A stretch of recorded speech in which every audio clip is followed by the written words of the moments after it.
Hello, എല്ലാവർക്കും life hours PSCയിലേക്ക് സ്വാഗതം. 10th പ്രീലിംസിൻ്റെയും degree പ്രീലിംസിൻ്റെയൊക്കെ ഡേറ്റുകൾ, മെയിൻ്റെയും പ്രീലിംസിൻ്റെയൊക്കെ ഡേറ്റുകളൊക്കെ declare ചെയ്ത് കഴിഞ്ഞു അല്ലേ. അപ്പോൾ നമുക്കിനി ഒട്ടും സമയമില്ല. നാളെ ചെയ്യാം, നാളെ പഠിക്കാം എന്ന് പറഞ്ഞിരിക്കാതെ ഇന്ന് തന്നെ പഠനം സ്റ്റാർട്ട് ചെയ്യുക കേട്ടോ. കാരണം ഇന്ന് എന്നതാണ് യഥാർത്ഥ ജീവിതം. ഇന്നലകൾ കഴിഞ്ഞു പോയി, അത് നമുക്കിനി തിരികെ കിട്ടില്ല. നാളെ അത് നമ്മളിൽ എത്തിച്ചേരുമോ എന്ന് തന്നെ നമുക്കറിയില്ല.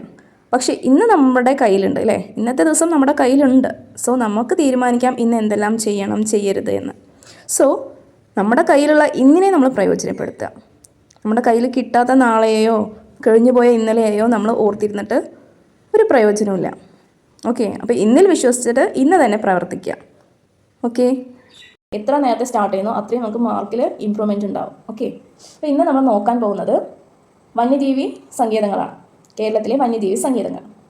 ഈ വന്യജീവി സംരക്ഷണവുമായി ബന്ധപ്പെട്ട് പറയുമ്പോൾ രണ്ട് കാര്യങ്ങൾ നമ്മൾ ഡെഫിനറ്റ്ലി അറിഞ്ഞിരിക്കണം. ഏതൊക്കെയാണ്? In situ conservation, ex situ conservation. ഇതിൽ നിന്ന് ഒരുപാട് ക്വസ്റ്റ്യൻ ലേറ്റസ്റ്റ് ആയിട്ട് വരുന്നുണ്ട്. അതായത് കുറേ സംരക്ഷണ കേന്ദ്രങ്ങൾ തരും. ഇതിൽ ഇൻസിറ്റു കൺസർവേഷൻ ഏതാണ്, എക്സിറ്റു കൺസർവേഷൻ ഏതാണ് എന്ന് ചോദിച്ചിട്ടാണ് ഇപ്പോഴത്തെ ക്വസ്റ്റിൻ്റെ രീതി. അപ്പോൾ നമ്മൾ അത് അറിഞ്ഞു വെക്കണം. ഓക്കെ, ഇപ്പോൾ ഇൻസിറ്റു കൺസർവേഷൻ എന്ന് പറഞ്ഞാൽ എന്താണ്? സ്വാഭാവിക ആവാസ വ്യവസ്ഥയ്ക്കുള്ളിൽ സംരക്ഷിക്കപ്പെടുന്ന വന്യജീവി സംരക്ഷണ കേന്ദ്രങ്ങളെയാണ് നമ്മൾ ഇൻസിറ്റു കൺസർവേഷൻസ് എന്ന് പറയുന്നത്. എന്നാൽ എക്സിറ്റു കൺസർവേഷൻ അഥവാ ബഹിർസ്ഥല സംരക്ഷണ മേഖല, നമ്മൾ മലയാളത്തിൽ ഈ വാക്കുകളൊക്കെ കണ്ടാൽ നമ്മുടെ കിളി പോകും അല്ലേ. ബഹിർസ്ഥല സംരക്ഷണ മേഖല ഏത് എന്ന് ചോദിക്കുമ്പോൾ നമുക്ക് അറിയില്ല. എക്സിറ്റു കൺസർവേഷനെയാണ് ബഹിർസ്ഥല സംരക്ഷണ മേഖല എന്ന് പറയുന്നത്. ഓക്കെ, ഇതെന്താണ്? ഇത് സ്വാഭാവിക ആവാസ വ്യവസ്ഥയ്ക്ക് പുറത്ത് സംരക്ഷിക്കപ്പെടുന്ന കേന്ദ്രങ്ങളാണ് എക്സിറ്റു കൺസർവേഷൻ.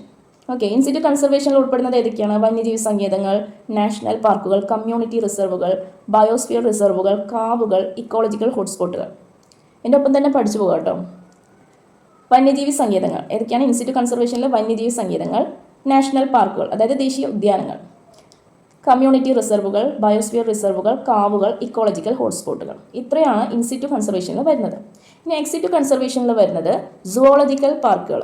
ഓക്കെ, ഗാർഡനുകൾ, പാർക്കുകൾ എന്നൊക്കെ പറയുമല്ലോ. അപ്പോൾ സുവോളജിക്കൽ ഗാർഡനുകൾ, അതുപോലെ ബൊട്ടാനിക്കൽ ഗാർഡനുകൾ. ഈ ഗാർഡനുകൾ, പാർക്കുകൾ എന്നൊക്കെ പറയുമ്പോൾ നമ്മൾ അത് എക്സിറ്റു കൺസർവേഷൻ ആണെന്ന് മനസ്സിലാവണം. ഓക്കെ, ജീൻ ബാങ്കുകൾ ഏതൊക്കെയാണ്? ജീൻ ബാങ്കുകൾ. അപ്പോൾ എക്സിറ്റു കൺസർവേഷനിൽ ഏതൊക്കെയാണ് വരുന്നത്? സുവോളജിക്കൽ ഗാർഡനുകൾ, ബൊട്ടാനിക്കൽ ഗാർഡനുകൾ, ജീൻ ബാങ്കുകൾ. ഇൻസിറ്റു കൺസർവേഷനിൽ വന്യജീവി സങ്കേതങ്ങൾ, നാഷണൽ പാർക്കുകൾ, കമ്മ്യൂണിറ്റി റിസർവുകൾ, ബയോസ്ഫിയർ റിസർവുകൾ, കാവുകൾ, ഇക്കോളജിക്കൽ ഹോട്ട്സ്പോട്ടുകൾ. ഇത്രയാണ് എക്സിറ്റു ഇൻസിറ്റു കൺസർവേഷൻ. ഓക്കെ അല്ലേ? അപ്പോൾ ഇനി നമുക്ക് നോക്കാം കേരളത്തിലെ വന്യജീവി സങ്കേതങ്ങൾ എത്ര ഉണ്ടെന്നറിയോ? 18 വന്യജീവി സങ്കേതങ്ങൾ. എന്താണ് ഈ വന്യജീവി സങ്കേതങ്ങൾ? അതായത് വന്യജീവികളുടെ വംശനാശം തടയാൻ വേണ്ടിയിട്ട് വന്നിട്ടുള്ള സംരക്ഷിത മേഖലകളാണ് വന്യജീവി സങ്കേതങ്ങൾ അല്ലേ. നാഷണൽ പാർക്കുകൾ ഏതാണ്? ഇതിൻ്റെയൊക്കെ വ്യത്യാസങ്ങൾ നമ്മൾ അറിഞ്ഞിരിക്കണം. കാരണം സ്റ്റേറ്റ്മെൻറ്റ് ടൈപ്പ് ക്വസ്റ്റ്യൻസ് ചോദിക്കാറുണ്ട്. ഓക്കെ, വന്യജീവി സങ്കേതങ്ങൾ എന്ന് പറയുമ്പോൾ വന്യജീവികളുടെ വംശനാശം തടയുക എന്നതാണ് അതിൻ്റെ ഒരു ലക്ഷ്യം. നാഷണൽ പാർക്കുകൾ എന്ന് പറയുമ്പോഴോ വന്യജീവി സംരക്ഷണത്തോടൊപ്പം ചരിത്ര സ്മാരകങ്ങൾ, പ്രകൃതി വിഭവങ്ങൾ, ഭൗമ സവിശേഷതകൾ എന്നിവയും സംരക്ഷിക്കുക. അതാണ് നാഷണൽ പാർക്കുകളുടെ ഒരു ലക്ഷ്യം. ഓക്കെ, എന്താണ്? വന്യജീവി സംരക്ഷണത്തോടൊപ്പം ചരിത്ര സ്മാരകങ്ങളും പ്രകൃതി വിഭവങ്ങളും ഭൗമ സവിശേഷതകളും സംരക്ഷിക്കാം. ഇതാണ് നാഷണൽ പാർക്കുകൾ എന്നുകൊണ്ട് ഉദ്ദേശിക്കുന്നത്. ഇനി കമ്മ്യൂണിറ്റി റിസർവ് എന്ന് വെച്ചാൽ എന്താണ്? അതായത് പൊതുജന പങ്കാളിത്തത്തോടെ സംരക്ഷിക്കപ്പെടുന്ന ജനവാസ കേന്ദ്രങ്ങൾ. ഓക്കെ, പൊതുജന പങ്കാളിത്തത്തോടെ സംരക്ഷിക്കപ്പെടുന്ന ജനവാസ കേന്ദ്രങ്ങളെയാണ് നമ്മൾ കമ്മ്യൂണിറ്റി റിസർവുകൾ എന്ന് പറയാം. എന്നാൽ ബയോസ്ഫിയർ റിസർവുകൾ എന്താണ്?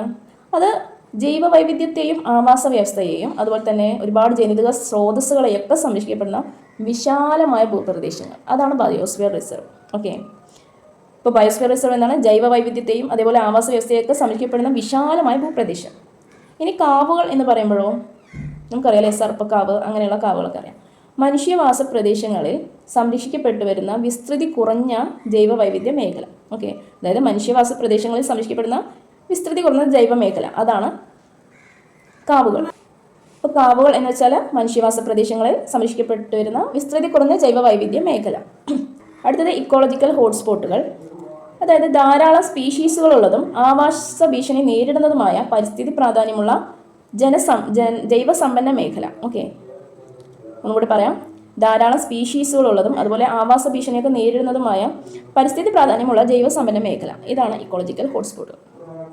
ഇനി സുവോളജിക്കൽ ഗാർഡൻസ് എന്ന് പറയുമ്പോൾ വ്യത്യസ്ത ഇനത്തിൽപ്പെട്ട ജന്തുക്കളെ പ്രത്യേകമായി പാർപ്പിച്ച് പരിപാലിക്കുകയും അതുപോലെ അവരുടെ വംശവർദ്ധനവിന് വേണ്ട സാഹചര്യങ്ങൾ ഒരുക്കുകയും ചെയ്യുന്ന ഒരു കേന്ദ്രമാണ് എന്ത് സുവോളജിക്കൽ ഗാർഡൻസ്. എന്താണ്? അതായത് പല ഇനത്തിൽപ്പെട്ട ജന്തുക്കളെ ഒരുമിച്ച് പാർപ്പിക്കുക, പിന്നെ അവയുടെ വംശവർദ്ധനവിന് വേണ്ടിയുള്ള സാഹചര്യങ്ങളൊക്കെ ഒരുക്കി കൊടുക്കുക, അതുപോലെ തന്നെ വംശനാശം സംഭവിച്ച ജീവികളെ സംരക്ഷിക്കുക. ഇതൊക്കെയാണ് സുവോളജിക്കൽ ഗാർഡൻസിൻ്റെ ലക്ഷ്യം.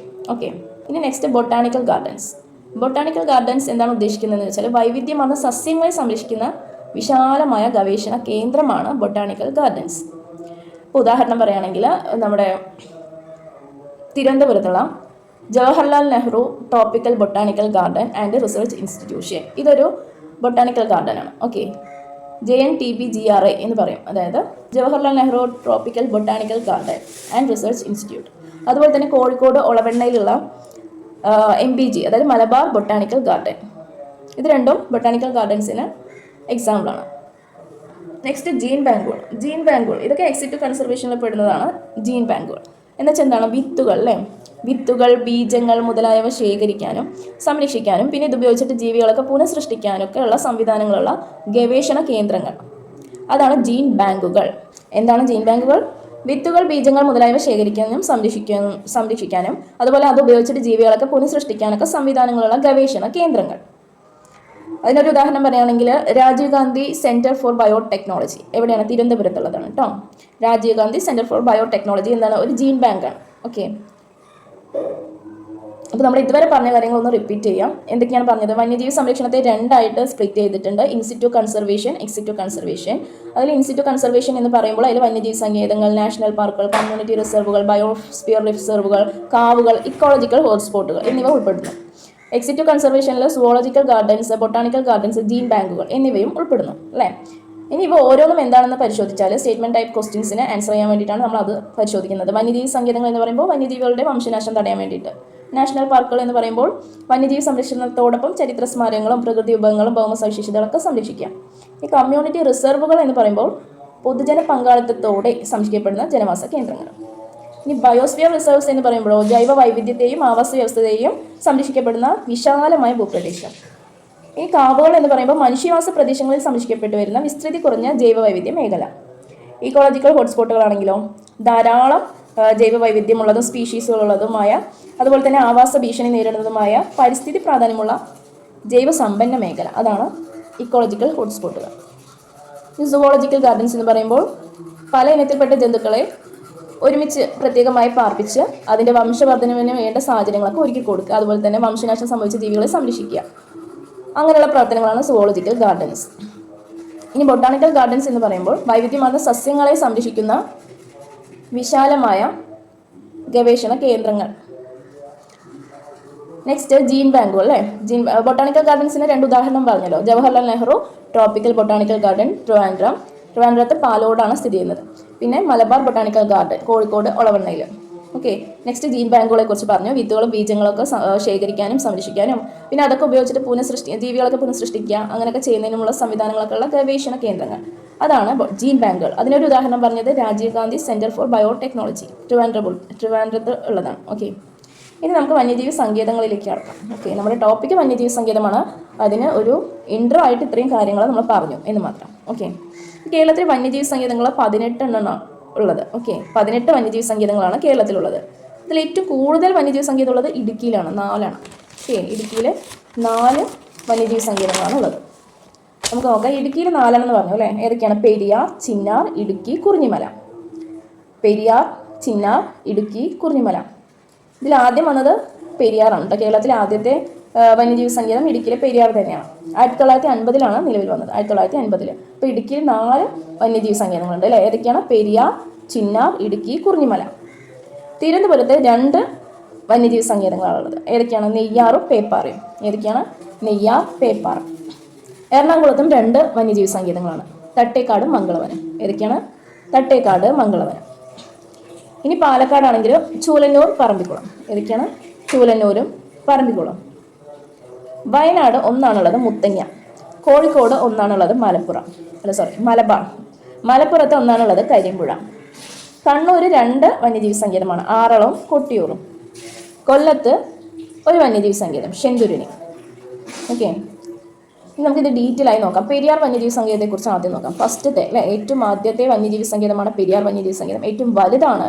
അതുപോലെ തന്നെ ഇത് പശ്ചിമഘട്ടത്തിന്റെ ഭാഗമാണ് അല്ലേ, പശ്ചിമഘട്ടത്തിന്റെ ഭാഗമാണ് പെരിയാർ വന്യജീവി സങ്കേതം. പെരിയാറിന്റെ ആദ്യകാല നാമം എന്താണ്? Nellikampetty game sanctuary. Nellikampetty game sanctuary. അതുപോലെ തന്നെ തേക്കടി വന്യജീവി സങ്കേതം എന്നും അറിയപ്പെടുന്നുണ്ട്. പീരുമേട് താലൂക്ക്, ഇടുക്കിയിലെ പീരുമേട് താലൂക്കിലാണ് പെരിയാർ വന്യജീവി സങ്കേതം സ്ഥിതി ചെയ്യുന്നത്. പിന്നെ ശബരിമല സ്ഥിതി ചെയ്യുന്നത് പെരിയാർ വന്യജീവി സങ്കേതത്തിലാണ് കേട്ടോ. പിന്നെ ഏതാണ് പെരിയാർ വന്യജീവി സങ്കേതം വ്യാപിച്ചു കിടക്കുന്ന ജില്ലകൾ ഏതൊക്കെയാണ്? ഇടുക്കി, പത്തനംതിട്ട, കോട്ടയം. ഓക്കെ, ഇടുക്കി, പത്തനംതിട്ട, കോട്ടയം. ഓക്കെ, നെല്ലിക്കാംപെട്ടി സ്ഥാപിച്ചപ്പോൾ അപ്പോഴത്തെ തിരുവിതാംകൂർ രാജാവ് ആരാണെന്ന് ചോദിച്ചാൽ ശ്രീ ചിത്തിര തിരുനാൾ ബാലരാമവർമ്മയായിരുന്നു. ആരാണ്? ശ്രീ ചിത്തിര തിരുനാൾ ബാലരാമവർമ്മ. 1934 നെല്ലിക്കാംപെട്ടി ഗെയിം സാങ്ച്വറി സ്ഥാപിച്ചത്. അപ്പോഴത്തെ തിരുവിതാംകൂർ രാജാവ് ശ്രീ ചിത്തിര തിരുനാൾ ബാലരാമവർമ്മ. അപ്പോഴത്തെ ഗെയിം വാർഡൻ, അതായത് ആദ്യത്തെ ഗെയിം വാർഡൻ ആരാണെന്ന് ചോദിച്ചാൽ SCH റോബിൻസൺ. ആരാണ്? SCH Robinson. ഇനി ഒരു 4 വർഷങ്ങൾ പെരിയാറുമായി ബന്ധപ്പെട്ട് നമുക്ക് പഠിക്കാനുണ്ട്. വന്യജീവി സങ്കേതമായിട്ട് പെരിയാറിനെ പ്രഖ്യാപിച്ചത് 1950 അല്ലേ, അത് നമ്മൾ പറഞ്ഞു. ടൈഗർ റിസർവായി പ്രഖ്യാപിച്ചത് 1978. 1978. ദേശീയ ഉദ്യാനമായി പ്രഖ്യാപിച്ചത് 1982. ഇനി പെരിയാർ പ്രോജക്റ്റ് എലിഫന്റിന് കീഴിലായത് 1992. ഈ 4 വർഷങ്ങളും കണക്ഷനിലൂടെ നമുക്ക് ഓർത്തു വയ്ക്കാം, അല്ലാതെ നമ്മൾ പഠിച്ചാൽ എന്തായാലും മറന്നു പോകും. അതായത് വന്യജീവി സങ്കേതമായി പ്രഖ്യാപിച്ചത് 1950. ഓക്കെ, ഇനി ഒരു 28 വർഷത്തിന് ശേഷമാണ് അതിനെ ടൈഗർ റിസർവായി പ്രഖ്യാപിച്ചത്. അങ്ങനെ ആകുമ്പോൾ 1978. ഓക്കെ, അപ്പം വന്യജീവി സങ്കേതമായി പ്രഖ്യാപിച്ചത് 1950. 28 വർഷം കഴിഞ്ഞ് അതിനെ ടൈഗർ റിസർവായി പ്രഖ്യാപിച്ചു 1978. അതുപോലെ ഈ ഒരു പെരിയാറിൻ്റെ കോർ ഏരിയയാണ് ദേശീയ ഉദ്യാനമായി പ്രഖ്യാപിച്ചത്. അത് 1982. 1982. വീണ്ടും ഒരു 10 വർഷം കഴിഞ്ഞിട്ടാണ് അത് പ്രോജക്റ്റ് എലിഫന്റിന് കീഴിലാവുന്നത്. ഓക്കെ, അപ്പോൾ ഇങ്ങനെ ഓർത്ത് വയ്ക്കാം നമുക്ക്. വന്യജീവി സങ്കേതം 1950, എന്നിട്ട് അതിനെ ടൈഗർ റിസർവ് ആക്കി അല്ലേ 1978. അതേപോലെ ദേശീയോദ്യാനമായി പ്രഖ്യാപിച്ചത് 1982. അതിനെ പ്രോജക്റ്റ് എലിഫന്റിന് കീഴിലാക്കിയത് 10 വർഷം കഴിഞ്ഞ് 1992. ഓക്കെ, ഇതാണ് 4 വർഷങ്ങൾ. ഇത് ഓർത്തിരിക്കുക. നെക്സ്റ്റ്, ലോകബാങ്ക് biodiversity conservation and rural livelihood improvement project എന്നത് ഒരു പഠന പദ്ധതിയാണ് കേട്ടോ. അത് അതായത് വേൾഡ് ബാങ്ക് BCRLIP എന്നൊരു പഠന പദ്ധതി നടപ്പിലാക്കുന്ന വന്യജീവി സങ്കേതം പെരിയാറാണ്. ഓക്കെ, അപ്പോൾ ലോകബാങ്ക് BCRLIP എന്നൊരു പഠന പദ്ധതി നടപ്പാക്കുന്ന വന്യജീവി സങ്കേതം അത് പെരിയാറാണ്. പെരിയാർ ടൈഗർ റിസർവിനുള്ളിൽ തമിഴ്നാട് അതിർത്തിയോട് ചേർന്ന് കിടക്കുന്ന കേരളത്തിലെ ഒരു ആരാധനാലയമുണ്ട്. അതാണ് മംഗളാദേവി ക്ഷേത്രം. ഏതാണ്? മംഗളാദേവി ക്ഷേത്രം. 2018 മികച്ച ടൈഗർ റിസർവായിട്ട് നമ്മുടെ പെരിയാറിനെ പ്രഖ്യാപിച്ചിട്ടുണ്ടായിരുന്നു. ഓക്കെ, 2018 മികച്ച ടൈഗർ റിസർവായിട്ട് 2 ടൈഗർ റിസർവുകളാണ് ഉണ്ടായിരുന്നത്. ഒന്ന് പെരിയാർ ടൈഗർ റിസർവും പിന്നെ പെഞ്ച് ടൈഗർ റിസർവ്, മധ്യപ്രദേശിലെ പെഞ്ച് ടൈഗർ റിസർവിനെയും. അതുപോലെ തന്നെ 2018 മികച്ച കടുവ സംരക്ഷണ പ്രവർത്തനം നടത്തുന്ന സംസ്ഥാനം നമ്മുടെ കേരളമാണ്. ഓക്കെ, കേരളം. അപ്പോൾ എന്താ പറഞ്ഞത്? 2018 മികച്ച ടൈഗർ റിസർവായിട്ട് പ്രഖ്യാപിച്ചത് പെരിയാറിനെയും മധ്യപ്രദേശിലുള്ള പെഞ്ച് ടൈഗർ റിസർവിനെയായിരുന്നു. അതുപോലെ 2018 മികച്ച കടുവ സംരക്ഷണ പ്രവർത്തനം നടത്തുന്ന സംസ്ഥാനം കേരളമാണ്. ഇനി ഊർജ്ജ ഉൽപ്പാദനത്തിന് വേണ്ടിയിട്ട് വിൻഡ് ടർബൈൻ സ്ഥാപിച്ചത് നമ്മുടെ പെരിയാർ വന്യജീവി സങ്കേതത്തിലാണ്. ഓക്കെ, ഊർജ്ജ ഉൽപ്പാദനത്തിന് വേണ്ടിയിട്ട് വിൻഡ് ടർബൈൻ സ്ഥാപിച്ച വന്യജീവി സങ്കേതമാണ് പെരിയാർ. പെരിയാർ ടൈഗർ റിസർവിന്റെ വിസ്തീർണം 777 ചതുരശ്ര കിലോമീറ്റർ ആണ്. ഏതാണ്? 777 ചതുരശ്ര കിലോമീറ്റർ. നമ്മൾ പെരിയാറിനെ കുറിച്ച് പറഞ്ഞ കാര്യങ്ങളെല്ലാം നമുക്കൊന്ന് റിപ്പീറ്റ് ചെയ്യാം. ഏറ്റവും വലുതാണ് അല്ലേ, കേരളത്തിലെ ഏറ്റവും വലുതാണ്, ആദ്യത്തേതാണ്, അതുപോലെ തന്നെ പശ്ചിമഘട്ടത്തിൻ്റെ ഭാഗമാണ്. പിന്നെന്താ പറഞ്ഞത്? നെല്ലിക്കാംപെട്ടി ഗെയിം സാങ്ച്വറി എന്നാണ് ആദ്യത്തെ പേര്. അതുപോലെ തേക്കടി എന്നും അറിയപ്പെടുന്നുണ്ട്, തേക്കടി വന്യജീവി സങ്കേതം എന്നും അറിയപ്പെടുന്നുണ്ട്. ഇടുക്കി ജില്ലയിലെ പീരുമേട് താലൂക്കിലാണ് സ്ഥിതി ചെയ്യുന്നത്. ശബരിമല സ്ഥിതി ചെയ്യുന്നത് പെരിയാറിലാണ്. അതുപോലെ ഇടുക്കി, പത്തനംതിട്ട, കോട്ടയം എന്നിവിടങ്ങളിലായിട്ട് വ്യാപിച്ചിട്ടാണ് പെരിയാർ ടൈഗർ റിസർവ് സ്ഥിതി ചെയ്യുന്നത്. ഓക്കെ, നെല്ലിക്കാംപെട്ടി സ്ഥാപിച്ചപ്പോൾ തിരുവിതാംകൂർ രാജാവാരായിരുന്നു? ശ്രീ ചിത്തിര തിരുനാൾ ബാലരാമവർമ്മ. അപ്പോഴത്തെ ആദ്യ ഗെയിം വാർഡൻ SCH റോബിൻസൺ. ഇനി 4 വർഷങ്ങൾ പറഞ്ഞു അല്ലേ. 1950 വന്യജീവി സങ്കേതമായി പ്രഖ്യാപിച്ചു. 1978 ടൈഗർ റിസർവായി പ്രഖ്യാപിച്ചു. 1982 ദേശീയോദ്യാനമായി പ്രഖ്യാപിച്ചു. 1992 പ്രോജക്റ്റ് എലിഫന്റിന് കീഴിലായി. പിന്നെ ലോകബാങ്ക് ഒരു പഠന പദ്ധതി അല്ലേ, ബയോഡൈവേഴ്സിറ്റി കൺസർവേഷൻ എന്ന് പറയുന്ന ഒരു പഠന പദ്ധതി നടപ്പിലാക്കിയത് ഈ പെരിയാർ വന്യജീവി സങ്കേതത്തിലാണ്. അതുപോലെ പെരിയാർ ടൈഗർ റിസർവിനുള്ളിൽ തമിഴ്നാട് അതിർത്തിയോട് ചേർന്ന് നിൽക്കുന്ന ഒരു ആരാധനാലയം പറഞ്ഞല്ലോ അല്ലേ, കേരളത്തിലാണ് അത് സ്ഥിതി ചെയ്യുന്നത്. ആരാധനാലയം ഏതാണ്? മംഗളാദേവി ക്ഷേത്രം. അതുപോലെ 2018 മികച്ച ടൈഗർ റിസർവായിട്ട് പ്രഖ്യാപിച്ചത് 2 ടൈഗർ റിസർവാണ്. ഒന്ന് നമ്മുടെ കേരളത്തിലെ പെരിയാർ ടൈഗർ റിസർവും പിന്നെ മധ്യപ്രദേശിലെ പെഞ്ച് ടൈഗർ റിസർവും. അതുകൊണ്ട് തന്നെ 2018 മികച്ച കടുവ സംരക്ഷണ പ്രവർത്തനം നടത്തുന്ന സംസ്ഥാനം എന്ന നേട്ടം ആർക്ക് ലഭിച്ചു? നമ്മുടെ കേരളത്തിന് ലഭിച്ചു. ഊർജ്ജോൽപാദനത്തിന് വിൻഡ് ടർബൈൻ സ്ഥാപിച്ചത് നമ്മുടെ പെരിയാർ വന്യജീവി സങ്കേതത്തിലാണ്. ഓക്കെ ആയോ? ഇതിൻ്റെ വിസ്തീർണം 777 ചതുരശ്ര കിലോമീറ്ററാണ്. ഇത്രയും പോയിന്റ്സാണ് പെരിയാർ വന്യജീവി സങ്കേതത്തെക്കുറിച്ചിട്ട് നമ്മൾ പറഞ്ഞത്. നെക്സ്റ്റ് മുത്തങ്ങ വന്യജീവി സങ്കേതമാണ്. അതായത് കേരളത്തിലെ രണ്ടാമത്തെ വലിയ വന്യജീവി സങ്കേതമാണ് മുത്തങ്ങ വന്യജീവി സങ്കേതം. വയനാട് ജില്ലയിലാണ് സ്ഥിതി ചെയ്യുന്നത്. ഈ മുത്തങ്ങ വന്യജീവി സങ്കേതം തന്നെയാണ് വയനാട് വന്യജീവി സങ്കേതം എന്നും അറിയപ്പെടുന്നത്. ഓർത്ത് വയ്ക്കാം. ഓക്കെ. ഇനി ബേഗൂർ തോൽപ്പെട്ടി വന്യജീവി സങ്കേതം എന്നറിയപ്പെടുന്നത് മുത്തങ്ങ വന്യജീവി സങ്കേതമാണ്. ക്വസ്റ്റ്യൻ പേപ്പറിൽ ക്വസ്റ്റ്യൻ കാണുമ്പോൾ നമ്മുടെ കിളി പോവരുത്. ബേഗൂർ, തോൽപ്പെട്ടി ഈ രണ്ട് പേരിലും വയനാട് വന്യജീവി സങ്കേതം അറിയപ്പെടുന്നുണ്ട്. ഓക്കെ, കുറിച്ച് വെച്ചോളൂ. ബേഗൂർ, തോൽപ്പെട്ടി ഇങ്ങനെ അറിയപ്പെടുന്നത് മുത്തങ്ങ വന്യജീവി സങ്കേതമാണ്.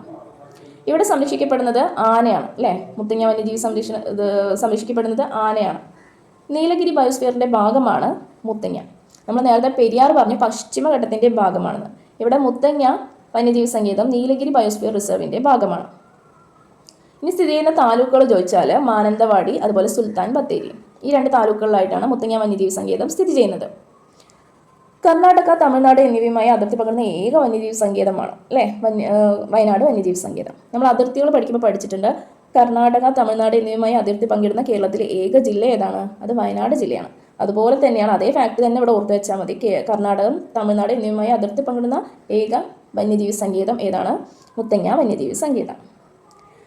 കർണാടകയിലെ നഗർഹോള, ബന്ദിപ്പൂർ. ഓക്കെ, അതുപോലെ തമിഴ്നാട്ടിലെ മുതുമല. ഈ ദേശീയോദ്യാനങ്ങൾക്കിടയിലാണ് മുത്തങ്ങ സ്ഥിതി ചെയ്യുന്നത്. അതായത് കർണാടകയിലെ രണ്ട് ദേശീയോദ്യാനങ്ങളാണ് നഗർഹോളയും ബന്ദിപ്പൂറും. തമിഴ്നാട്ടിലെ ഒരു ദേശീയോദ്യാനമാണ് മുതുമല. അപ്പോൾ ഇതിന് രണ്ടിനും ഇടയിൽ സ്ഥിതി ചെയ്യുന്ന ദേശീയോദ്യാനമാണ് മുത്തങ്ങ ദേശീയോദ്യാനം. ഈ മുത്തങ്ങ ദേശീയോദ്യാനം എലിഫന്റ് പ്രോജക്റ്റിന് കീഴിലായത് 1992. ഓക്കെ, അപ്പോൾ നമ്മൾ പെരിയാറും എപ്പോഴായിരുന്നു? 1992 തന്നെയാണ് എലിഫന്റ് പ്രോജക്റ്റിന് കീഴിലായത്. മുത്തങ്ങയും 1992 തന്നെയാണ് എലിഫന്റ് പ്രോജക്റ്റിന് കീഴിലായത്. അപ്പോൾ മുത്തങ്ങയെക്കുറിച്ചിട്ട് പറഞ്ഞ പോയിന്റ്സ് ഒന്നും കൂടി നോക്കാം. കേരളത്തിലെ രണ്ടാമത്തെ വലിയ വന്യജീവി സങ്കേതമാണ്. സുൽത്താൻ ബത്തേരി താലൂക്കിലാണ് സ്ഥിതി ചെയ്യുന്നത്. ബേഗൂർ, തോൽപ്പെട്ടി എന്നീ പേരുകളൊക്കെ അറിയപ്പെടുന്ന വന്യജീവി സങ്കേതമാണ്. ഇവിടെ സംരക്ഷിക്കപ്പെടുന്ന മൃഗം ആനയാണ്. നീലഗിരി ബയോസ്ഫിയറിന്റെ ഭാഗമാണ് മുത്തങ്ങ വന്യജീവി സങ്കേതം. താലൂക്കുകൾ മാനന്തവാടി, സുൽത്താൻ ബത്തേരി. കർണാടക, തമിഴ്നാട് എന്നിവയുമായി അതിർത്തി പങ്കിടുന്ന കേരളത്തിലെ ഏക വന്യജീവി സങ്കേതമാണ് മുത്തങ്ങ വന്യജീവി സങ്കേതം. പിന്നെന്താ പറഞ്ഞത്? കർണാടകയിലെ നഗർഹോള, ബന്ദിപ്പൂർ, അതുപോലെ തമിഴ്നാട്ടിലെ മുതുമല ഈ ദേശീയോദ്യാനങ്ങൾക്കിടയിൽ സ്ഥിതി ചെയ്യുന്ന വന്യജീവി സങ്കേതമാണ് മുത്തങ്ങ വന്യജീവി സങ്കേതം. ഇത് പ്രൊജക്ട് എലിഫന്റിന് കീഴിലായത് 1992. അപ്പോൾ നമ്മൾ പെരിയാറും പഠിച്ചു, മുത്തങ്ങയും പഠിച്ചു. ഇനി പറമ്പിക്കുളം. പറമ്പിക്കുളം എന്ന് പറയുമ്പോൾ നമ്മൾ മുത്തങ്ങ പറഞ്ഞത് കേരളത്തിലെ വലിയ രണ്ടാമത്തെ വലിയ വന്യജീവി സങ്കേതം എന്നാണ്. ഈ പറമ്പിക്കുളം നമ്മൾ പറയുമ്പോൾ കേരളത്തിലെ രണ്ടാമതായിട്ട് നിലവിൽ വന്നത് കേട്ടോ. കേരളത്തിലെ രണ്ടാമതായി നിലവിൽ വന്ന ടൈഗർ റിസർവാണ്. കേരളത്തിലെ രണ്ടാമതായി നിലവിൽ വന്ന ടൈഗർ റിസർവാണ് പറമ്പിക്കുളം. ആദ്യത്തെ ടൈഗർ റിസർവ് പെരിയാറാണ്, രണ്ടാമത്തെ. അതേപോലെ ഇന്ത്യയിലെ 38ാമത്തെ ടൈഗർ റിസർവ്. അപ്പോൾ കേരളത്തിലെ ആദ്യത്തെ ടൈഗർ റിസർവ് പെരിയാർ ടൈഗർ റിസർവാണ്. അത് ഇന്ത്യയിലെ ആണെങ്കിൽ 10ാമത്തെയാണ്. ഓക്കെ, ഇവിടെ പറമ്പിക്കുളം കേരളത്തിൽ രണ്ടാമത്തെയും ഇന്ത്യയിലെ 38ാമത്തെയും ടൈഗർ റിസർവാണ്. ടൈഗർ റിസർവ് പ്രഖ്യാപിച്ചത് എപ്പോഴാണ്? 2010. എപ്പോഴാണ്? 2010. ജയറാം രമേശ് ഉദ്ഘാടനം ചെയ്തത്. ജയറാം രമേശാണ് ടൈഗർ റിസർവായി പ്രഖ്യാപിച്ച് 2010 ഉദ്ഘാടനം ചെയ്തത് ജയറാം രമേശാണ്. സ്ഥിതി ചെയ്യുന്ന ഗ്രാമപഞ്ചായത്ത് മുതലമട ഗ്രാമപഞ്ചായത്താണ്. അതുപോലെ ആസ്ഥാനം ചോദിക്കുകയാണെങ്കിൽ തുണക്കടവാണ്. അപ്പോൾ പറമ്പിക്കുളം വന്യജീവി സങ്കേതം അല്ലെങ്കിൽ പറമ്പിക്കുളം ടൈഗർ റിസർവ് സ്ഥിതി ചെയ്യുന്ന ഗ്രാമപഞ്ചായത്ത് ചോദിക്കുകയാണെങ്കിൽ മുതലമട, ആസ്ഥാനം ചോദിക്കുകയാണെങ്കിൽ തുണക്കടവ്. കേരളത്തിലൂടെ പ്രവേശന കവാടം ഇല്ലാത്തതും തമിഴ്നാട്ടിലൂടെ മാത്രം പ്രവേശിക്കാൻ കഴിയുന്നതുമായ വന്യജീവി സങ്കേതമാണ് പറമ്പിക്കുളം. ഓക്കെ, അപ്പോൾ കേരളത്തിലൂടെ അതിനൊരു ഔദ്യോഗികമായ പ്രവേശന കവാടം ഇല്ല, എന്നാൽ തമിഴ്നാട്ടിലൂടെയാണ് അതിൻ്റെ പ്രവേശന കവാടം ഉള്ളത്. ഓക്കെ, റെഡ് ഡാറ്റ ബുക്കിൽ ഇടം നേടിയ വന്യജീവി സങ്കേതമാണ് പറമ്പിക്കുളം. അതുപോലെ ഏറ്റവും കൂടുതൽ കാട്ടുപോത്തുകൾ കാണപ്പെടുന്നത് ഇവിടെയാണ്. ഏറ്റവും കൂടുതൽ കാട്ടുപോത്തുകൾ കാണപ്പെടുന്നത് പറമ്പിക്കുളത്താണ്. പറമ്പിക്കുളത്തോട് ചേർന്ന് സ്ഥിതി ചെയ്യുന്ന തമിഴ്നാട്ടിലെ വന്യജീവി സങ്കേതമാണ് ഇന്ദിരാഗാന്ധി ദേശീയോദ്യാനം. ഏതാണ്? ഇന്ദിരാഗാന്ധി ദേശീയോദ്യാനം. അപ്പോൾ പറമ്പിക്കുളത്തോട് ചേർന്ന് സ്ഥിതി ചെയ്യുന്ന തമിഴ്നാട്ടിലെ ദേശീയോദ്യാനം ഏതാണ്? ഇന്ദിരാഗാന്ധി ദേശീയോദ്യാനം. ഓക്കെയാണോ? ഇപ്പോൾ പറമ്പിക്കുളത്തെക്കുറിച്ച് നമ്മൾ എന്തൊക്കെയാണ് പറഞ്ഞത് ഒന്നും കൂടി നോക്കാം. കേരളത്തിലെ 2ാമത്തെയും ഇന്ത്യയിലെ 38ാമത്തെയും ടൈഗർ റിസർവാണ് പറമ്പിക്കുളം. ഒന്നാമത്തെ ഏതായിരുന്നു? പെരിയാർ. ഇന്ത്യയിലാണെങ്കിൽ പെരിയാർ 10ാം സ്ഥാനത്താണ് അല്ലേ. ഇനി ടൈഗർ റിസർവായി പ്രഖ്യാപിച്ചത് 2010 ഓക്കെ, 2010. ഇതിലൊക്കെ വർഷങ്ങൾ ഞാൻ അവസാനം പറഞ്ഞുതരാം കേട്ടോ. ഇപ്പോൾ പറഞ്ഞാൽ കൺഫ്യൂഷൻ ആവും, അതുകൊണ്ടാണ് അത് പറയുന്നത്. അപ്പോൾ ടൈഗർ റിസർവായി പ്രഖ്യാപിച്ചത് 2010. സ്ഥിതി ചെയ്യുന്ന ഗ്രാമപഞ്ചായത്ത് മുതലമട ഗ്രാമപഞ്ചായത്ത്. ആസ്ഥാനം തുണക്കടവ്. കേരളത്തിലൂടെ പ്രവേശന കവാടമില്ലാത്തതും തമിഴ്നാട്ടിലൂടെ മാത്രം പ്രവേശിക്കാൻ കഴിയുന്നതുമായ വന്യജീവി സങ്കേതമാണ്. റെഡ് ഡാറ്റ ബുക്കിൽ ഇടം നേടിയ വന്യജീവി സങ്കേതമാണ് പറമ്പിക്കുളം. ഏറ്റവും കൂടുതൽ കാട്ടുപോത്തുകൾ കാണപ്പെടുന്നത് ഇവിടെയാണ്. അതുപോലെ ഇതിനോട് ചേർന്ന് സ്ഥിതി ചെയ്യുന്ന തമിഴ്നാട്ടിലെ വന്യജീവി സങ്കേതമാണ് അല്ലെങ്കിൽ ദേശീയോദ്യാനമാണ് ഇന്ദിരാഗാന്ധി ദേശീയ ഉദ്യാനം. നെക്സ്റ്റ് നമുക്ക് പഠിക്കാനുള്ളത് ശെന്തുരുണി. ശെന്തുരുണി കൊല്ലം ജില്ലയിലാണ് സ്ഥിതി ചെയ്യുന്നത്. ശെന്തുരുണി 171 ചതുരശ്ര കിലോമീറ്റർ വിസ്തീർണമുണ്ട് കേട്ടോ. ശെന്തുരുണിക്ക് ഒരു മരത്തിൻ്റെ പേരിൽ അറിയപ്പെടുന്ന വന്യജീവി സങ്കേതമാണ് ശെന്തുരുണി. ഒരു മരത്തിൻ്റെ അല്ലെങ്കിൽ വൃക്ഷത്തിൻ്റെ പേരിൽ അറിയപ്പെടുന്ന വന്യജീവി സങ്കേതം. ശെന്തുരുണിയുടെ ശാസ്ത്രീയ നാമം ഗ്ലൂട്ട ട്രാവൻകൂറിക്ക. എന്താണ്? ഗ്ലൂട്ട ട്രാവൻകൂറിക്ക. ശെന്തുരുണിയുടെ ശാസ്ത്രീയ നാമം എന്താണ്? ഗ്ലൂട്ട ട്രാവൻകൂറിക്ക. 2012 തുമ്പികളുടെ കണക്കെടുപ്പ് നടന്നത് ശെന്തുരുണിയിലാണ്. അതുപോലെ തന്നെ കുളത്തുപുഴ റിസർവ് വനത്തിൻ്റെ ഭാഗമാണ് ശെന്തുരുണി. കുളത്തുപുഴ റിസർവ് വനത്തിൻ്റെ ഭാഗമാണ് ശെന്തുരുണി. അങ്ങനെ നോക്കുകയാണെങ്കിൽ നമുക്ക് അഗസ്ത്യമല ബയോസ്ഫിയർ റിസർവിൻ്റെ ഭാഗം കൂടിയാണ് ശെന്തുരുണി എന്നും പറയാം. ഓക്കെ, നമ്മൾ പെരിയാർ പറഞ്ഞത് പശ്ചിമഘട്ടത്തിൻ്റെ ഭാഗമാണെന്നാണ്. മുത്തങ്ങ പറഞ്ഞത് നീലഗിരി ബയോസ്ഫിയർ റിസർവിൻ്റെ ഭാഗമാണ് എന്നാണ്. ശെന്തുരുണി അഗസ്ത്യമല ബയോസ്ഫിയർ റിസർവിൻ്റെ ഭാഗമാണ്. ഇവിടെ സ്ഥിതി ചെയ്യുന്ന മലയാണ് അഗസ്ത്യമല അല്ലേ. ഇനി പശ്ചിമഘട്ടത്തിൻ്റെ തെക്കേ അറ്റത്താണ് ഏത് സ്ഥിതി ചെയ്യുന്നത്? അഗസ്ത്യമല ബയോസ്ഫിയർ റിസർവ് സ്ഥിതി ചെയ്യുന്നത്. ഇന്ത്യയിലെ ആദ്യത്തെ ബയോളജിക്കൽ പാർക്കാണ് അഗസ്ത്യമല അല്ലേ. ഇന്ത്യയിലെ ആദ്യത്തെ ബയോളജിക്കൽ പാർക്ക് അല്ലേ അഗസ്ത്യകൂടം അല്ലെങ്കിൽ അഗസ്ത്യമല എന്ന് പറയുന്നത് ഇന്ത്യയിലെ ആദ്യത്തെ ബയോളജിക്കൽ പാർക്കാണ്. 2016 യുനെസ്കോയുടെ ജൈവമണ്ഡല ശൃംഖലയിൽ ഉൾപ്പെടുത്തിയത് 2016 അല്ലേ. അഗസ്ത്യമലയെ യുനെസ്കോയുടെ ജൈവമണ്ഡല ശൃംഖലയിൽ ഉൾപ്പെടുത്തിയത് 2016. അതേപോലെ സംരക്ഷിത ജൈവ കേന്ദ്രമായി കേന്ദ്ര സർക്കാർ പ്രഖ്യാപിച്ചത് 2001. ഇന്ത്യയിലെ 10ാമത്തെ ബയോസ്ഫിയർ റിസർവാണ് അഗസ്ത്യാർകൂടം. ഇന്ത്യയിലെ 1ാമത്തേത് ഏതാണ്? Nilgiri biosphere reserve. Nilgiri biosphere reserve. Agasthyamala biosphere റിസർവിൻ്റെ ഭാഗമാണ് ശെന്തുരുണി എന്ന് പറഞ്ഞല്ലോ. അതിനുശേഷം വന്ന പോയിന്റ്സ് ഒക്കെ അഗസ്ത്യാർകൂടവുമായി ബന്ധപ്പെട്ടതാണ്. അതായത് പശ്ചിമഘട്ടത്തിൻ്റെ തെക്കേ അറ്റത്ത് സ്ഥിതി ചെയ്യുന്നു. ഇന്ത്യയിലെ ആദ്യത്തെ ബയോളജിക്കൽ പാർക്കാണ്. 2016 യുനെസ്കോയിൽ ഉൾപ്പെടുത്തിയത്. സംരക്ഷിത ജൈവ കേന്ദ്രമായി കേന്ദ്ര സർക്കാർ പ്രഖ്യാപിച്ചത് 2001. ഈ പദവി ലഭിക്കുന്ന ഇന്ത്യയിലെ 10ാമത്തെ ജൈവമണ്ഡലമാണ് അഗസ്ത്യമല. 1ാമത്തേത് നീലഗിരി ബയോസ്ഫിയർ റിസർവാണ്. ഉയരം 1868 മീറ്റർ. ഓക്കെ, താലൂക്ക് നെടുമങ്ങാട് താലൂക്കാണ്. തിരുവനന്തപുരത്തെ നെടുമങ്ങാട് താലൂക്കിലാണ് അഗസ്ത്യമല സ്ഥിതി ചെയ്യുന്നത്. ഈ അഗസ്ത്യമലയിൽ നിന്ന് ഉത്ഭവിച്ചിട്ട് കിഴക്കോട്ടൊഴുകി മാന്നാർ ഉൾക്കടലിൽ പതിക്കുന്ന നദിയാണ് താമ്രപരണി. തമിഴ്നാടുള്ള താമ്രപരണി. സിനിമ കണ്ടിട്ടുണ്ടോ എല്ലാവരും? താമ്രപരണി വിശാലിൻ്റെ. അപ്പോൾ ഇത് തന്നെ ആയിരിക്കും എന്നാണ് തോന്നുന്നത്. താമ്രപരണി. അഗസ്ത്യമലയിൽ നിന്നും ഉത്ഭവിച്ച് കിഴക്കോട്ടൊഴുകി മാന്നാർ കടലിൽ പതിക്കുന്ന നദിയാണ് താമ്രപരണി, തമിഴ്നാട്ടിലുള്ളത്. ഇനി അഗസ്ത്യമലയിൽ നിന്ന് ഉത്ഭവിച്ച് പടിഞ്ഞാറോട്ട് ഒഴുകുന്ന പ്രധാന നദിയാണ് കരമന നദിയും നെയ്യാറും. ഓക്കെ, കരമന നദി, നെയ്യാർ. ഇനി അഗസ്ത്യമലയുടെ ഭാഗമായ വന്യജീവി സങ്കേതങ്ങളാണ് നെയ്യാർ, പേപ്പാറ, ശെന്തുരുണി. അതായത് അഗസ്ത്യമലയുടെ ഭാഗമാണ് ശെന്തുരുണി. അപ്പം അതേപോലെ ഭാഗമായ മറ്റു വന്യജീവി സങ്കേതങ്ങളാണ് നെയ്യാറും പേപ്പാറയും. ഓക്കെ, ഇനി അടുത്ത നമ്മൾ പഠിക്കാൻ പോകുന്നത് നെയ്യാറിനെ കുറിച്ചിട്ടാണ്. നെയ്യാർ വന്യജീവി സങ്കേതം അല്ലേ, ഏറ്റവും തെക്കായി സ്ഥിതി ചെയ്യുന്ന കേരളത്തിലെ വന്യജീവി സങ്കേതമാണ്. 128 ചതുരശ്ര കിലോമീറ്റർ വിസ്തീർണമുണ്ട്. Agasthyar crocodile rehabilitation and research centre സ്ഥിതി ചെയ്യുന്നത് നെയ്യാറിലാണ്. സ്റ്റീവ് ഇർവിൻ പാർക്ക് എന്നറിയപ്പെടുന്നത് നെയ്യാറാണ്. അതുപോലെ ഇത് ഏതിൻ്റെ മാതൃകയിലാണ് നിർമ്മിച്ചിരിക്കുന്നതെന്ന് ചോദിച്ചാൽ ഹൈദരാബാദിലുള്ള നെഹ്റു സുവോളജിക്കൽ പാർക്കിൻ്റെ മാതൃകയിലാണ് നെയ്യാർ നിർമ്മിച്ചിരിക്കുന്നത്. അതായത് നെയ്യാർ ലയൺ സഫാരി പാർക്ക് ഉള്ളത് നെഹ്റു സുവോളജിക്കൽ പാർക്കിൻ്റെ മാതൃകയിലാണ്. ഓക്കെ, അതെവിടെയാണ്? ഹൈദരാബാദാണ്. പശ്ചിമഘട്ടം അവസാനിക്കുന്ന വന്യജീവി സങ്കേതമാണ് നെയ്യാർ. കാരണം കേരളത്തിൻ്റെ ഏറ്റവും തെക്കേ അറ്റത്താണല്ലോ, അതുകൊണ്ടാണ് അതിനെ കേരളത്തിൻ്റെ ഏറ്റവും തെക്കേ അറ്റത്തുള്ള നെയ്യാർ വന്യജീവി സങ്കേതം എന്ന് പറയുന്നത്. അപ്പോൾ പശ്ചിമഘട്ടം അവസാനിക്കുന്ന വന്യജീവി സങ്കേതമാണ് നെയ്യാർ. 2022 ജൂലൈയിൽ കേന്ദ്ര മൃഗശാല അതോറിറ്റി അംഗീകാരം റദ്ദാക്കിയ സിംഹ സഫാരി പാർക്കാണ് നെയ്യാർ ലയൺ സഫാരി പാർക്ക്. അതായത് 1984 നെയ്യാർ ലയൺ സഫാരി പാർക്ക് ആരംഭിച്ചു. പക്ഷേ 2002 ജൂലൈയിൽ കേന്ദ്ര മൃഗശാല അതോറിറ്റി ഈ അംഗീകാരം റദ്ദാക്കി. ഓക്കെ, ഇന്ത്യയിലെ ആദ്യത്തേതും ഏഷ്യയിലെ 2ാമത്തേതുമായിരുന്ന ലയൺ സഫാരി പാർക്കായിരുന്നു നെയ്യാർ ലയൺ സഫാരി പാർക്ക്. ഇത് സ്ഥിതി ചെയ്യുന്നത് എവിടെയാണ്? മരക്കുന്നം ദ്വീപാണ് കേട്ടോ, മരക്കുന്നം ദ്വീപ്. അപ്പം നെയ്യാറിനെ കുറിച്ച് എന്തൊക്കെ പോയിന്റ്സ് പറഞ്ഞത്? ഏറ്റവും തെക്കേ അറ്റത്ത് സ്ഥിതി ചെയ്യുന്നു, വിസ്തീർണം 128 കിലോമീറ്റർ, ചതുരശ്ര kilometre. Agasthyar crocodile rehabilitation and research centre സ്ഥിതി ചെയ്യുന്നു നെയ്യാറിൽ. പിന്നെ സ്റ്റീവ് ഇർവിൻ പാർക്ക് എന്നറിയപ്പെടുന്ന നെയ്യാറാണ്. ഹൈദരാബാദിലുള്ള നെഹ്റു സുവോളജിക്കൽ പാർക്കിൻ്റെ മാതൃകയിലാണ് നമ്മുടെ നെയ്യാർ ലയൺ സഫാരി പാർക്ക് നിർമ്മിച്ചിട്ടുള്ളത്. പശ്ചിമഘട്ടം അവസാനിക്കുന്ന വന്യജീവി സങ്കേതമാണ് നെയ്യാർ, അല്ലേ?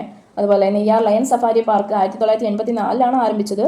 2022 ജൂലൈയിൽ കേന്ദ്ര മൃഗശാല അതോറിറ്റി അംഗീകാരം റദ്ദാക്കി. ഓക്കെ, ഇനി നെക്സ്റ്റ് ചിന്നാറിനെ കുറിച്ചിട്ടാണ് പറയുന്നത്. ചിന്നാർ ഇന്ത്യയിലെ നക്ഷത്ര ആമ പുനരധിവാസ കേന്ദ്രമാണ് ചിന്നാർ. ഓക്കെ, ഇന്ത്യയിലെ നക്ഷത്ര ആമ പുനരധിവാസ കേന്ദ്രമാണ് ചിന്നാർ. ചാമ്പൽ മലയണ്ണാനും നക്ഷത്ര ആമയും കാണപ്പെടുന്നത് കേരളത്തിലെ ഏക വന്യജീവി സങ്കേതമാണ് ചിന്നാർ. ചാമ്പൽ മലയണ്ണാനും നക്ഷത്ര ആമയും, ഇവയുടെ ശാസ്ത്രീയ നാമങ്ങൾ പറയട്ടെ. ചാമ്പൽ മലയണ്ണാൻ എന്ന് പറയുമ്പോൾ റാട്ടുഫ മക്രോറ. എന്താണ് റാട്ടുഫ മക്രോറ? നക്ഷത്ര ആമ എന്ന് പറയുമ്പോൾ ജിയോഷെലൻ എലഗൻസ്. ശാസ്ത്രീയ നാമങ്ങളൊക്കെ പഠിക്കാൻ ഭയങ്കര പാടാണെന്ന് തോന്നും, പക്ഷേ 2-3 പ്രാവശ്യം നമ്മൾ റിപ്പീറ്റ് ചെയ്ത് പറയുമ്പോൾ നമുക്കത് തീർച്ചയായും കിട്ടും. ഓക്കെ, റിപ്പീറ്റേഷൻ, വേറെ വഴിയില്ല. ഓക്കെ, റിപ്പീറ്റ് ചെയ്ത് നമ്മൾ പറയുമ്പോൾ നമുക്കത് ഓട്ടോമാറ്റിക്കായിട്ട് നമ്മുടെ നാവ് അത് ഉച്ചരിച്ച് പോകും. ഓക്കെ, അപ്പോൾ നമ്മൾ റിപ്പീറ്റ് ചെയ്യാം. അപ്പോൾ എന്താ പറഞ്ഞത്? ചാമ്പൽ മലയണ്ണാൻ അല്ലേ? റാട്ടുഫ മക്രോറ. വേണമെങ്കിൽ ഇങ്ങനെ ചിന്തിക്കാം, റാട്ടുഫ അണ്ണാൻ്റെ പേരാണ് റാട്ടുഫ, അങ്ങനെ ചിന്തിക്കാം. അതേപോലെ നക്ഷത്ര ആമയുടെ പേരാണ് ജിയോ അല്ലേ, ആമയുടെ പേര്. അപ്പോൾ ചാമ്പൽ മലയണ്ണാൻ, റാട്ടുഫ മക്രോറ, നക്ഷത്ര ആമ, ജിയോഷെലൻ എലഗൻസസ്. ഇതിൽ ഏതെങ്കിലും ഒരു കീവേഡ് പഠിച്ചു വെച്ചാൽ മതി, റാട്ടുഫ എന്നോ അല്ലെങ്കിൽ അങ്ങനെ. ഇപ്പം ചാമ്പൽ മലയണ്ണാൻ്റെ റാട്ടുഫ മക്രോറയിൽ ഏതെങ്കിലും ഒരു വാക്ക് പഠിച്ചു വയ്ക്കുക, ഒന്നിനെ റാട്ടുഫ അല്ലെങ്കിൽ മക്രോറ. അതുപോലെ നക്ഷത്ര ആമ, ജിയോഷെലൻ എലഗൻസ്, ഒന്നില്ലെങ്കിൽ എലഗൻസ് പലതിലും കണ്ടുവരാറുണ്ട്, അപ്പോൾ ജിയോഷെലൻ എന്ന് പഠിച്ചു വയ്ക്കുക. ഇനി അടുത്തത് അതിർത്തി പങ്കിടുന്ന തമിഴ്നാട്ടിലെ ടൈഗർസ്, അതായത് ചിന്നാർ വന്യജീവി സങ്കേതവുമായി അതിർത്തി പങ്കിടുന്ന തമിഴ്നാട്ടിലെ ടൈഗർ റിസർവാണ് ആനമലൈ. വെള്ളക്കാട്ടുപോത്തുകളുടെ സാന്നിധ്യം ഉള്ള വന്യജീവി സങ്കേതമാണ് ചിന്നാർ. ഓക്കെ, നല്ലൊരു ക്വസ്റ്റ്യനാണ്. വെള്ളക്കാട്ടുപോത്തുകളുടെ സാന്നിധ്യമുള്ള വന്യജീവി സങ്കേതം ചിന്നാർ. കേരളത്തിൽ ഏറ്റവും കൂടുതൽ മഗ്ഗർ മുതലകൾ കാണപ്പെടുന്നത് ചിന്നാറിലാണ് കേട്ടോ. എന്താണ് മഗ്ഗർ മുതലകൾ? യൂറോപ്യൻ നീർനായയെ കണ്ടെത്തപ്പെട്ടിട്ടുള്ളതും ചിന്നാറിലാണ്. കണ്ടെത്തപ്പെട്ടിട്ടുള്ളതും എവിടെയാണ്? ചിന്നാറിലാണ്. കേരളത്തിൻ്റെ മഴനിഴൽ പ്രദേശമാണ് PYQ. എപ്പോഴും ചോദിക്കുന്ന ചോദ്യമാണ്. കേരളത്തിൻ്റെ മഴനിഴൽ പ്രദേശം ഏതാണ്? ചിന്നാർ, ഇടുക്കി ജില്ലയിലെ ചിന്നാർ. ഇവിടെയുള്ള വെള്ളച്ചാട്ടം ഏതാണ്? തൂവാനം വെള്ളച്ചാട്ടം. അപ്പോൾ ചിന്നാറിനെ കുറിച്ച് നമ്മൾ എന്തെല്ലാം പറഞ്ഞു? ഇന്ത്യയിലെ നക്ഷത്ര ആമ പുനരധിവാസ കേന്ദ്രമാണ്. ചാമ്പൽ മലയണ്ണാനും റാട്ടുഫ മക്രോറ, നക്ഷത്ര ആമയും ജിയോഷെലൻ എലഗൻസ് കാണപ്പെടുന്ന കേരളത്തിലെ ഏക വന്യജീവി സങ്കേതമാണ്. ഇതുമായി, അതായത് ചിന്നാറുമായി അതിർത്തി പങ്കിടുന്ന കേരളത്തിലെ ടൈഗർ റിസർവാണ് ആനമലൈ. വെള്ളക്കാട്ടുപോത്തുകളുടെ സാന്നിധ്യം ഉണ്ട്. കേരളത്തിൽ ഏറ്റവും കൂടുതൽ മഗ്ഗർ മുതലകൾ കാണപ്പെടുന്നു. യൂറോപ്യൻ നീർനായയെ കണ്ടെത്തപ്പെട്ടിട്ടുണ്ട്. കേരളത്തിൻ്റെ മഴനിഴൽ പ്രദേശമാണ്. തൂവാനം വെള്ളച്ചാട്ടം ഇവിടെയാണ് സ്ഥിതി ചെയ്യുന്നത്. Okay, next Kurinjimala. നമ്മളൊരു വൃക്ഷത്തിൻ്റെ പേരിലുള്ള വന്യജീവി സങ്കേതം പറഞ്ഞു അല്ലേ, ചെന്തുരുണി, കൊല്ലം. അതുപോലെ ഇവിടെ ഒരു സസ്യത്തിന് വേണ്ടി മാത്രം ഇന്ത്യയിൽ നിലവിൽ വന്നതാണ് കുറിഞ്ഞിമല. ഇടുക്കി ജില്ലയിലാണ് 2006 നിലവിൽ വന്നത്. ഓക്കെ, കുറിഞ്ഞിമല അതായത് 12 വർഷത്തിലൊരിക്കൽ പൂക്കുന്നു എന്നതാണ് ഈ ഒരു നീലക്കുറിഞ്ഞി പൂവിൻ്റെ പ്രത്യേകത അല്ലേ. ശാസ്ത്രീയ നാമം എന്താണ്? പിടിച്ചോ, സ്ട്രോബിലാന്തസ് കുന്തിയാന. അപ്പോൾ കുറിഞ്ഞിപ്പൂവിൻ്റെ, നീലക്കുറിഞ്ഞിയുടെ ശാസ്ത്രീയ നാമം എന്താണ്? സ്ട്രോബിലാന്തസ് കുന്തിയാന. ഇനി എന്താണ്? പശ്ചിമഘട്ടത്തിൻ്റെ രാജ്ഞിയാണ് നീലക്കുറിഞ്ഞി അല്ലേ. പശ്ചിമഘട്ടത്തിൻ്റെ രാജ്ഞി എന്നറിയപ്പെടുന്ന പുഷ്പം നീലക്കുറിഞ്ഞി. കേരളത്തിൽ 18 ഇനം നീലക്കുറിഞ്ഞികൾ കാണപ്പെടുന്നുണ്ട് അല്ലേ. കേരളത്തിൽ ഏകദേശം 18 ഇനം കുറിഞ്ഞികൾ കാണപ്പെടുന്നുണ്ട്. നമ്മൾ പറഞ്ഞു 12 വർഷത്തിൽ ഒരിക്കലാണ് നീലക്കുറിഞ്ഞി പൂക്കാറുള്ളത്. എന്നാൽ എല്ലാ വർഷവും പൂക്കുന്ന ഒരു കുറിഞ്ഞിനും ഉണ്ട്, അതാണ് കരിങ്കുറിഞ്ഞി. ഇനി ഈ നീലക്കുറിഞ്ഞിയുടെ ചിത്രം തപാൽ സ്റ്റാമ്പിൽ ഇറക്കിയത് 2006 എപ്പോഴാണ്? 2006. അതായത് കുറിഞ്ഞിമല എന്നുള്ള ആ ഒരു വന്യജീവി സങ്കേതം വന്ന ആ വർഷം തന്നെയാണ് തപാൽ സ്റ്റാമ്പിൽ നീലക്കുറിഞ്ഞിയുടെ ചിത്രം വന്നത്. ഓക്കെ, ഇനി 2023 സംരക്ഷിത സസ്യമായി കേന്ദ്ര വനം വകുപ്പ് പ്രഖ്യാപിച്ചത് നീലക്കുറിഞ്ഞിയാണ്. ഓക്കെ ആണോ? അപ്പോൾ നീലക്കുറിഞ്ഞിയെക്കുറിച്ച് എന്തെല്ലാമാണ് പറഞ്ഞത്? ഒരു പ്രത്യേക ഇനം സസ്യത്തിന് വേണ്ടി മാത്രം ഇന്ത്യയിൽ നിലവിൽ വന്നതാണ്. ഇടുക്കി ജില്ലയിലാണ് 2006 നിലവിൽ വന്നു. 12 വർഷത്തിൽ ഒരിക്കലാണ് പൂക്കുന്നത്. എന്താണ് ശാസ്ത്രീയ നാമം? സ്ട്രോബിലാന്തസ് കുന്തിയാന എന്നാണ്. പശ്ചിമഘട്ടനിരയെ രാജ്ഞി എന്നറിയപ്പെടുന്നു. പിന്നെന്താണ്? എല്ലാ വർഷവും പൂക്കുന്ന കുറിഞ്ഞിനമാണ് കരിങ്കുറിഞ്ഞി. ഇന്ത്യൻ തപാൽ വകുപ്പ് സ്റ്റാമ്പ് പുറത്തിറക്കിയത് 2006-ലാണ്. 2023 സംരക്ഷിത ജൈവ സസ്യമായിട്ട് കേന്ദ്രവനം പ്രഖ്യാപിച്ചു. നെക്സ്റ്റ് ആറളം. ആറളം എവിടെയാണ്? കണ്ണൂരാണ്. ആറളം വന്യജീവി സങ്കേതം ചെയ്യുന്നത് കണ്ണൂരാണ്. 1984-ലാണ് നിലവിൽ വന്നത്. വടക്കേ അറ്റത്ത് ചെയ്യുന്നു അല്ലേ? തെക്കേ അറ്റത്ത് ഏതായിരുന്നു? നെയ്യാർ അല്ലേ? തിരുവനന്തപുരത്തുള്ള നെയ്യാർ. വടക്കേ അറ്റത്ത് കണ്ണൂർ സ്ഥിതി ചെയ്യുന്ന ആറളം വന്യജീവി സങ്കേതമാണ്. Aralam. Silent valley of Kannur എന്നറിയപ്പെടുന്നത് ആറളമാണ് അല്ലേ? സൈലന്റ് വാലി ഓഫ് കണ്ണൂർ എന്നറിയപ്പെടുന്നത് ആറളമാണ്. നമുക്ക് എങ്ങനെ ഓർത്ത് വയ്ക്കാം സൈലന്റ് വാലി ഓഫ് കണ്ണൂർ? അതായത് ഈ ആറളം വന്യജീവി സങ്കേതം വന്നത് 1984-ലാണ്. സൈലന്റ് വാലി വന്നതും അതേ വർഷമാണ്. ഓക്കെ, 1984 തന്നെയാണ് സൈലന്റ് വാലി എന്ന ദേശീയോദ്യാനം വന്നത്. അപ്പോൾ സൈലന്റ് വാലി ഓഫ് കണ്ണൂർ എന്നറിയപ്പെടുന്നത് ഏതാണെന്ന് വെച്ചാൽ നമുക്ക് ആറളം എന്ന് പറയാം. ഇനി ഇതിലൂടെ ഒഴുകുന്ന നദിയാണ് ചീങ്കണ്ണിപ്പുഴ. ചീങ്കണ്ണിപ്പുഴ. നമുക്കൊരു കോഡ് പോലെ പറയണമെങ്കിൽ 6 ചീങ്കണ്ണികൾ ഒഴുകിപ്പോയി അല്ലേ? എങ്ങോട്ട്? സൈലന്റ് വാലിയിലേക്ക്. നല്ല കോഡല്ലേ? 6 ചീങ്കണ്ണികൾ ഒഴുകിപ്പോയി സൈലന്റ് വാലിയിലേക്ക്. അപ്പോൾ സൈലന്റ് വാലി ഓഫ് കണ്ണൂർ എന്നറിയപ്പെടുന്നത് ആറളം വന്യജീവി സങ്കേതമാണ്. അതിലൂടെ ഒഴുകുന്ന നദി ഏതാണെന്ന് ചോദിച്ചാൽ ചീങ്കണ്ണിപ്പുഴ. ആദ്യമായി പൂമ്പാറ്റകളുടെ ദേശാടനം നിരീക്ഷിക്കപ്പെട്ടത് ആറളത്താണ്. ആറളത്ത്. ഇനി കർണാടകയിലെ കൂർഗ് വനങ്ങളുമായി ചേർന്ന് കിടക്കുന്നത് വന്യജീവി സങ്കേതമാണ് ആറളം അല്ലേ? കർണാടകയിലെ കൂർഗ് വനങ്ങളുമായി ചേർന്ന് കിടക്കുന്ന വന്യജീവി സങ്കേതം ഏതാണ്? അതാണ് ആറളം. ഇവിടെ നിന്നും കണ്ടെത്തിയ ചിത്രശലഭങ്ങളുടെ പേരുകളാണ് സഹ്യാദ്രി തവിടൻ, താൽവരയൻ നീലി അല്ലേ?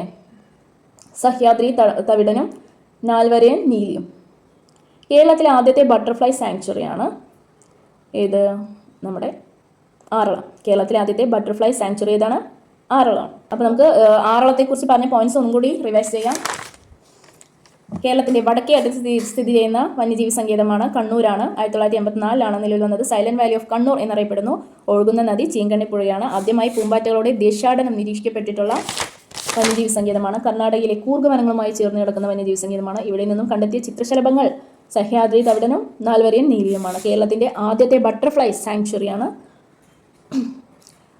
നമ്മുടെ ആറളം. കേരളത്തിലെ ആദ്യത്തെ ബട്ടർഫ്ലൈ സഫാരി പാർക്ക് ഏതാണ്? അത് തെന്മലയാണ്. തെന്മല കേട്ടോ.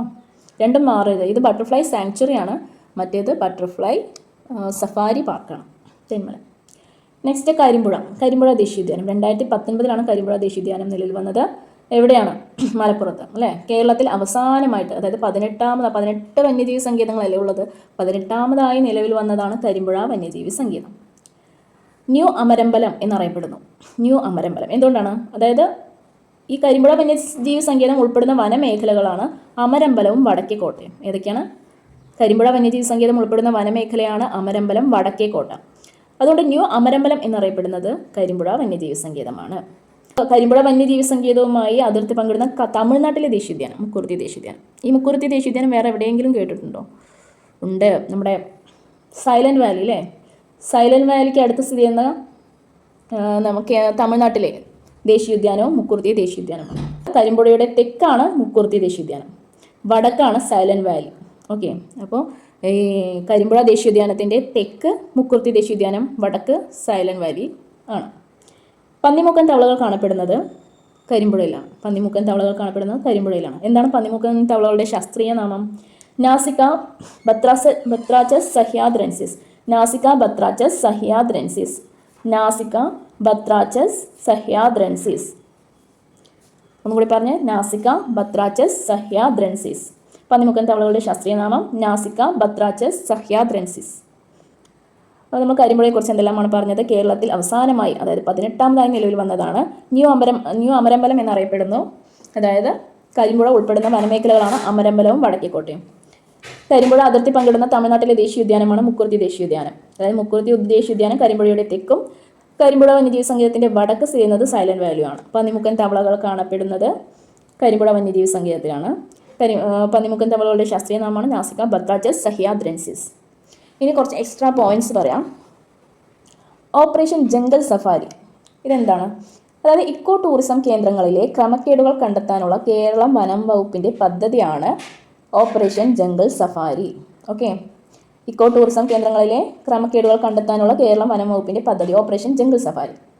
ഇനി തെന്മലയെക്കുറിച്ച് നമ്മൾ പറഞ്ഞു. ഇന്ത്യയിലെ ആദ്യത്തെ ഇക്കോ ടൂറിസം പദ്ധതിയാണ് കേട്ടോ തെന്മല. കേരളത്തിലെ ആദ്യത്തെ ഇക്കോ ടൂറിസം പദ്ധതിയും തെന്മലയാണ്. ഏഷ്യയിലെ ആദ്യത്തെ ബട്ടർഫ്ലൈ സഫാരി പാർക്കും തെന്മലയാണ്. ഓക്കെ, എപ്പോഴാണ് തെന്മല നിലവിൽ വന്നത്? 2008. ഇനി നെക്സ്റ്റ്, കേരളത്തിലെ ആദ്യത്തെ ഹണി ബി ഫ്ലോറ പാർക്ക് അല്ലേ? കേരളത്തിലെ ആദ്യത്തെ ഹണി ബി ഫ്ലോറ പാർക്ക് എവിടെയാണ്? മാവേലിക്കരയിലാണ്. മാവേലിക്കര. ഇനി ഗ്രീൻ റോയൽറ്റി പദ്ധതി എന്നൊരു പദ്ധതി ഉണ്ട്. അതായത് ഇന്ത്യയിൽ ആദ്യമായി നെൽവയൽ, കുളം, കാവ്, കണ്ടൽക്കാട് എന്നിവ സംരക്ഷിക്കുന്നവർക്ക് വേണ്ടിയിട്ട് അവകാശധനം നൽകുന്ന പദ്ധതിയാണ് ഗ്രീൻ റോയൽറ്റി പദ്ധതി. ഇതിന് ഉദ്ഘാടനം കുറിച്ചത് മലപ്പുറമാണ്. നെക്സ്റ്റ്, അസറ്റ് മാറ്റർ മാപ്പ്. ഇതൊരു മാപ്പിൻ്റെ പേരാണ് കേട്ടോ, അസറ്റ് മാറ്റർ. അതായത് ബഫർ സോണിലെ ജനവാസ മേഖലകളിൽ പരിശോധന നടത്താനായിട്ട് ഇറക്കിയ മാപ്പാണ് അസറ്റ് മാറ്റർ. ഓക്കെ, ബഫർ സോണിലെ ജനവാസ മേഖലകളിൽ പരിശോധന നടത്താനായിട്ട് ഇറക്കിയത്. ഇനി ബാക്കിയുള്ള വന്യജീവി സങ്കേതങ്ങളെക്കുറിച്ചും കൂടി നമുക്ക് നോക്കാം. പീച്ചി വാഴാനി എവിടെയാണ്? തൃശ്ശൂരാണ് അല്ലേ? തൃശ്ശൂർ തലപ്പള്ളി താലൂക്കുകളിലായി സ്ഥിതി ചെയ്യുന്ന വന്യജീവി സങ്കേതമാണ് പീച്ചി വാഴാനി. അതുപോലെ ചിമ്മിനി എവിടെയാണ്? അതും തൃശ്ശൂരാണ്. ഇനി തൊടുപുഴ ഉടുമ്പൻചോല താലൂക്കിലായിട്ട്, അതെവിടെയാണ്? ഇടുക്കി ജില്ലയിലെ തൊടുപുഴ ഉടുമ്പൻചോല താലൂക്കുകളായി സ്ഥിതി ചെയ്യുന്നത് ഇടുക്കി വന്യജീവി സങ്കേതമാണ്. ഇടുക്കി വന്യജീവി സങ്കേതത്തിൻ്റെ ആസ്ഥാനം ചോദിക്കുകയാണെങ്കിൽ പൈനാവ്. ഇടുക്കി വന്യജീവി സങ്കേതത്തിൻ്റെ ആസ്ഥാനം ഏതാണ്? പൈനാവ്. അഗസ്ത്യമല ബയോസ്ഫിയർ റിസർവിൻ്റെ ഭാഗമായ വന്യജീവി സങ്കേതമാണ് പേപ്പാറ വന്യജീവി സങ്കേതം. വേറെ ഏതൊക്കെ പറഞ്ഞു നമ്മൾ? പേപ്പാറ, നെയ്യാർ, ശെന്തുരണി അല്ലേ? ഓക്കെ, നെക്സ്റ്റ് പേപ്പാറയോട് ചേർന്നിട്ടുള്ള തമിഴ്നാട്ടിലെ വന്യജീവി സങ്കേതം കലക്കാട് മുണ്ടൻതുറൈ വന്യജീവി സങ്കേതം. ഓക്കെ, അപ്പോൾ തിരുവനന്തപുരത്തുള്ള പേപ്പാറ വന്യജീവി സങ്കേതത്തോട് ചേർന്ന് കിടക്കുന്ന തമിഴ്നാട്ടിലെ വന്യജീവി സങ്കേതമാണ് കലക്കാട് മുണ്ടൻതുറൈ വന്യജീവി സങ്കേതം. ഇനി റീഡ് തവളകൾ അല്ലേ? റീഡ് തവളകൾ കാണപ്പെടുന്നത് എവിടെയാണ്? കക്കയം. മലബാർ വന്യജീവി സങ്കേതം കോഴിക്കോടുള്ള മലബാർ വന്യജീവി സങ്കേതത്തിലാണ് റീഡ് തവളകൾ കാണപ്പെടുന്നത്. മലബാറിൻ്റെ ഊട്ടി എന്നറിയപ്പെടുന്നത് കക്കയമാണ്. മലബാർ സ്ഥിതി ചെയ്യുന്ന വില്ലേജുകൾ ചക്കിട്ടപ്പാറ, കൂരാച്ചുണ്ട്. അപ്പോൾ ഇത്രയാണ് ഇന്ന് നമ്മൾ പഠിച്ചത്. ജോലിക്കിടയിൽ പഠിക്കാനും സമയം കണ്ടെത്താൻ പറ്റാത്ത ആളുകളുണ്ടാകും. അവർക്കെല്ലാവർക്കും ഹെഡ്സെറ്റ് വെച്ച് ഓഡിയോ രൂപത്തിൽ ഈ ക്ലാസ് കേട്ട് പഠിക്കാവുന്നതാണ്. ബാക്കിയുള്ള വന്യജീവി സങ്കേതങ്ങൾ, അതായത് ചൂലന്നൂർ, മംഗളവനം, തട്ടേക്കാട്, ഇതെല്ലാം വന്യജീവി സങ്കേതങ്ങൾ മാത്രമല്ല പക്ഷി സങ്കേതങ്ങൾ കൂടിയാണ്. അതുകൊണ്ട് നമ്മൾ പക്ഷി സങ്കേതങ്ങൾ എന്ന ടോപ്പിക്കിൽ നമുക്കത് കവർ ചെയ്യാം. ഓക്കെ, വീഡിയോ ഉപകാരപ്പെട്ടു എന്ന് തോന്നിയാൽ മാത്രം ലൈക്ക് ചെയ്യുക. ചാനൽ ആദ്യമായി കാണുന്നവരാണെങ്കിൽ സബ്സ്ക്രൈബ് ചെയ്യുക. താങ്ക്